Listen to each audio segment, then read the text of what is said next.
നമ്മളെല്ലാവരും ആമസോൺ പോലുള്ള ആപ്ലിക്കേഷനുകളിൽ നിന്ന് സാധനങ്ങൾ വാങ്ങുന്നവരായിരിക്കുമല്ലേ?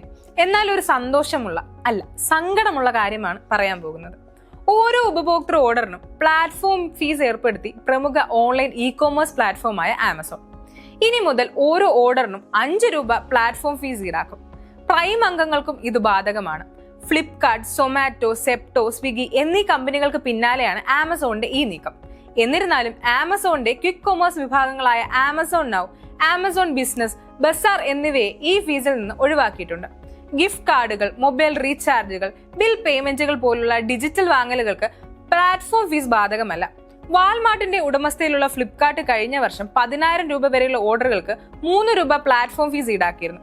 അവരുടെ ക്വിക്ക് കൊമേഴ്സ് വിഭാഗമായ മിനിറ്റ്സ് ഒരു ഓർഡറിന് 9 രൂപ പ്ലാറ്റ്ഫോം ഫീസ് ഈടാക്കുന്നുണ്ട്. ഫാഷൻ പ്ലാറ്റ്ഫോമായ മിന്ത്രയും ഒരു ഓർഡറിന് 20 രൂപ പ്ലാറ്റ്ഫോം ഫീസ് ഈടാക്കുന്നു.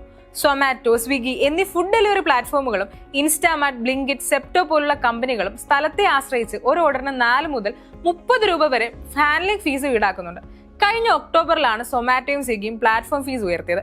10 രൂപയാണ് കൂട്ടിയത്. ഉത്സവ സീസണിൽ കൂടുതൽ ഓർഡറുകൾ പ്രതീക്ഷിച്ചാണ് ഈ ഫുഡ് ഡെലിവറി ഭീമന്മാർ പ്ലാറ്റ്ഫോം ഫീസ് ഉയർത്തുന്നത്. അതേസമയം പ്ലാറ്റ്ഫോം ഫീസ് ഉയർത്തിയതോടെ സോഷ്യൽ മീഡിയ പ്ലാറ്റ്ഫോമായ എക്സിൽ സൊമാറ്റോയ്ക്കും സ്വിഗ്ഗിക്കുമെതിരെ വലിയ പ്രതിഷേധമാണ് ഉയരുന്നത്. ഇക്കാര്യത്തിൽ എന്താണ് നിങ്ങളുടെ അഭിപ്രായം? ഒന്ന് കമന്റ് ചെയ്തേക്ക്.